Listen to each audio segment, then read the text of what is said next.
Welcome to the Alain Guillot podcast, a podcast about life, leadership, and money matters. Our guest today is Erwin Chemenrisky. Erwin is a dean of the University of California, Berkeley. And did you know that police are 9 times more likely to kill African Americans than people of other racial? Well, Professor Chemerinsky argues that this is not an accident, but the result of many court decisions that allow the police to undermine the constitutional protections that African American and all of us have. And we will talk about this and many other things in his that are in his book Presumed Guilty: How the Supreme Court Empowered the Police and Subverted Civil Rights. Professor Chemerinsky, thank you so much for joining me today. Thank you for having me. It's truly my pleasure. So I would like to ask you a little bit about your background. You are Dean of the University of California, Berkeley. I wonder, was law always your passion, or how do you get to this position? And yeah, all the achievement that you have done, I have read your bio and it's just incredible. I grew up in a working class family on the south side of Chicago. Neither my parents nor brother sister went to college. If you would have talked to me when I was in college, I would have told you that I wanted to be a high school teacher. I took all the classes to become a certified high school teacher. I did my student teaching, I got certified, and then somehow I went astray and decided I was going to go to law school. I practiced law full time for a while and then became a law professor.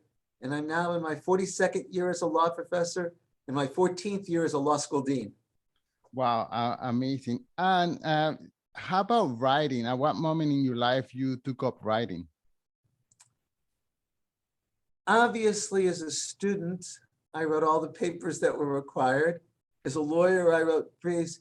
It was really when I became a law professor that I discovered that I loved to write.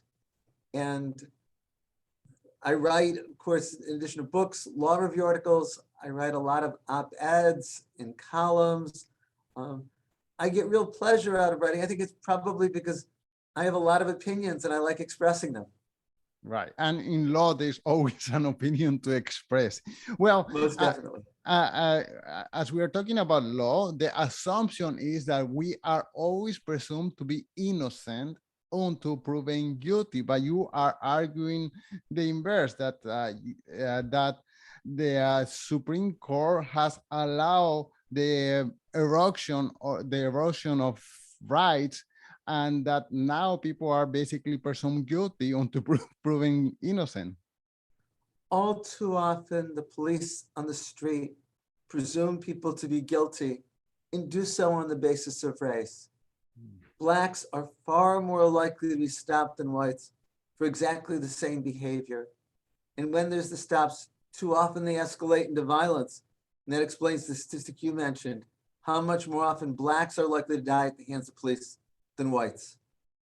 And you attribute this exclusively to racism, or is there any other, could you imagine any other reason other than racism? Studies have been done controlling for every other variable. And it's clear that the reason that blacks and Latinos get stopped more than whites is because of race. I'm not saying that most police officers are racist. Some are, but I believe that we all have implicit biases. We all make assumptions in the way we see the world. And unfortunately, too often, the assumptions of the police are to suspect the black person or the Latino, even to presume them guilty. Wow.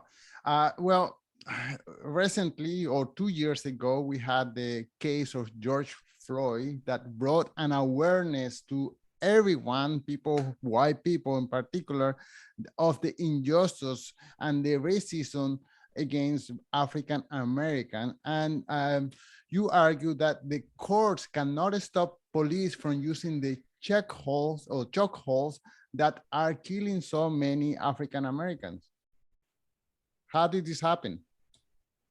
I begin the book with the story of a 1983 Supreme Court case, City of Los Angeles versus Lyons.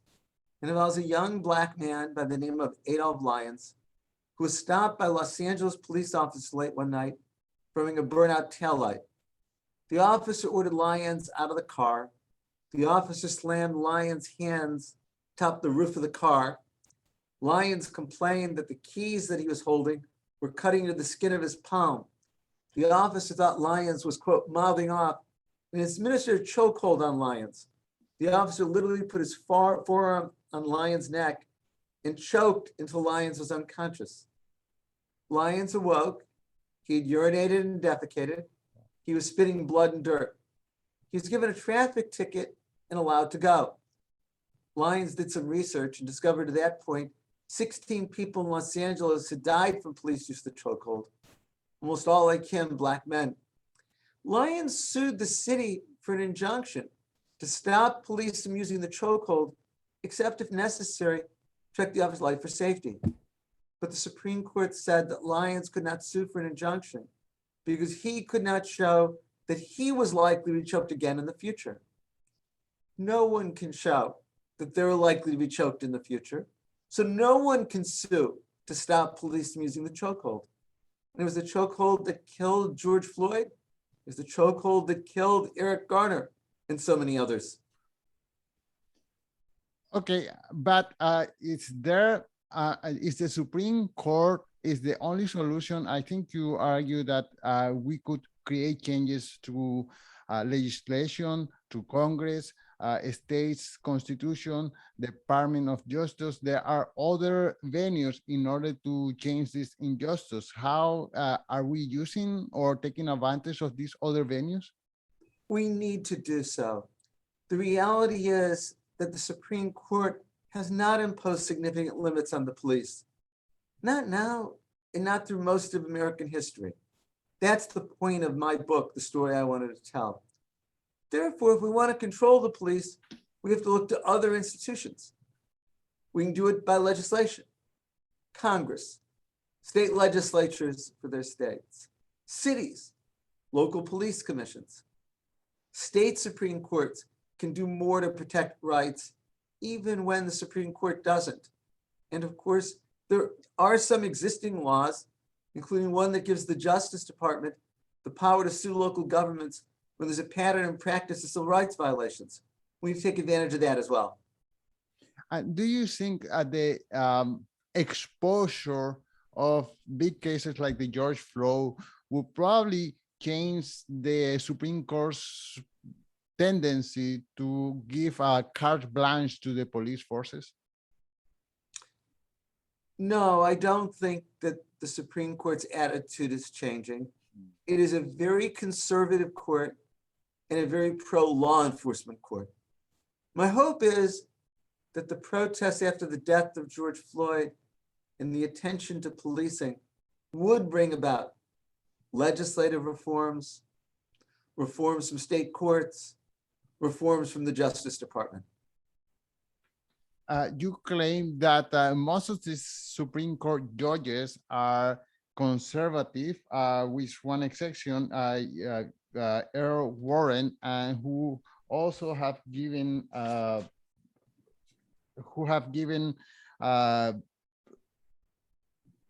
who have expressed the exclusionary rule. The state's defendant have a right to an attorney, and the Miranda warnings. Can you give us more information about that? Sure. Through most of American history, the Supreme Court has been conservative. There was a brief time, and especially the years 1962 to 1969, in which there was a liberal majority on the Supreme Court. Earl Warren was the Chief Justice. And it did many things. In 1966, in Miranda versus Arizona, it said if a person is in police custody and being questioned, the suspect has to be given warnings. And anyone who watches police shows knows the warnings. You have the right to remain silent. Then anything you say can be used against you. You have a right to an attorney. If you can't afford one, one will be provided. 3 years earlier, in 1963, in Gideon versus Wainwright, the Supreme Court said a person who's tried for a crime in state court with a possible prison sentence must be given a lawyer. Isn't it amazing that from 1787, when the Constitution was written, until 1963, a person could be prosecuted, convicted, and even sentenced to life in prison without needing to be given a lawyer. Wow.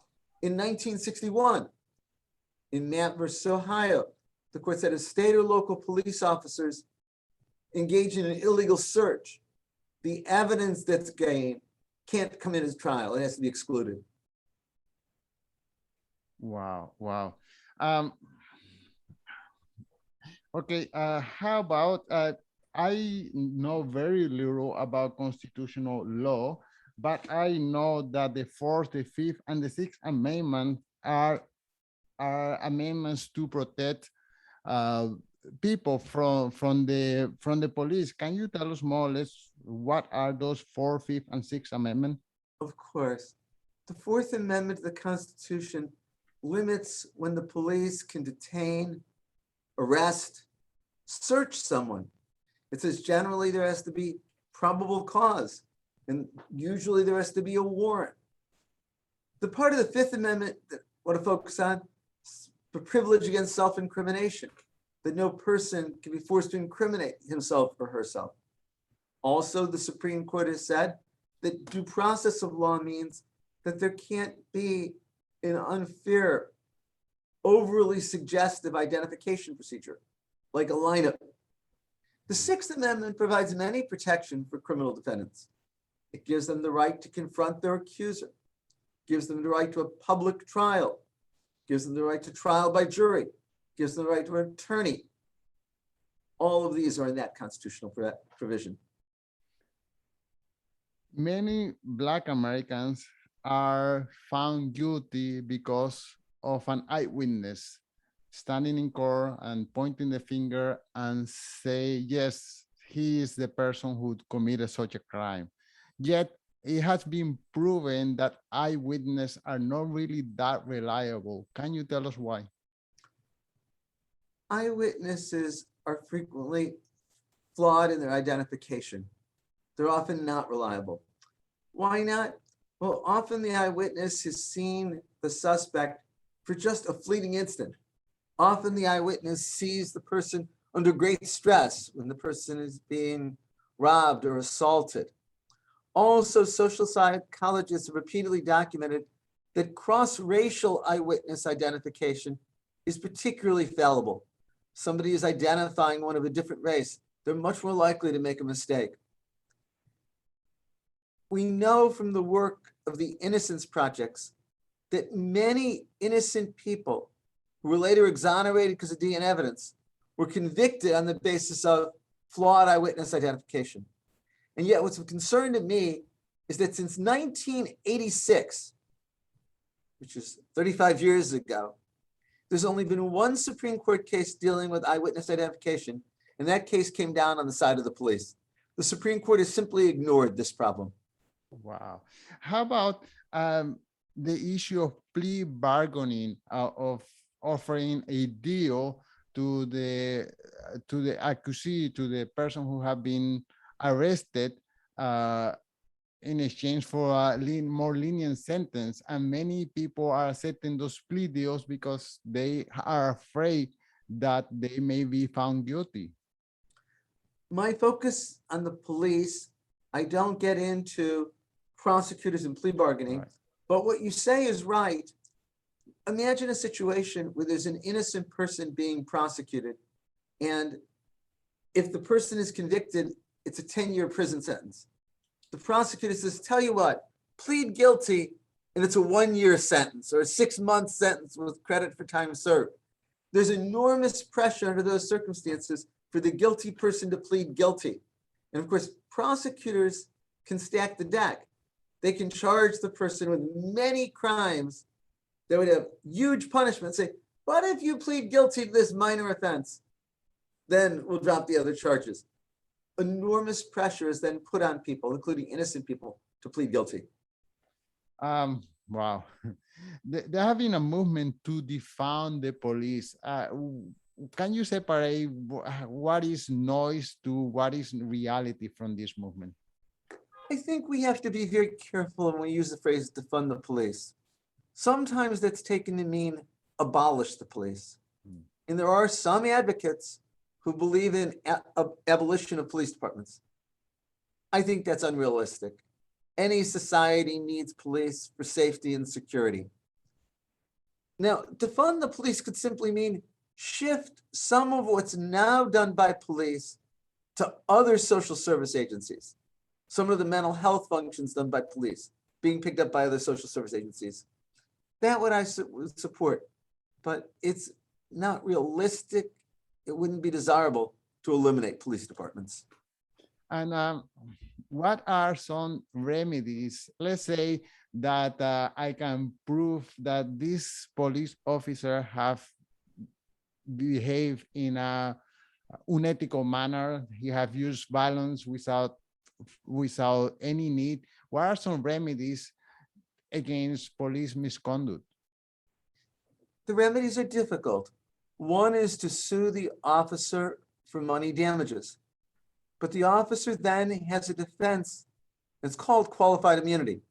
The officer can't be held liable for money damages unless it can be proven that the officer violated a clearly established right that every reasonable officer should know. And the Supreme Court has made it very difficult to overcome qualified immunity. Also, it is known that the police have a very strong union.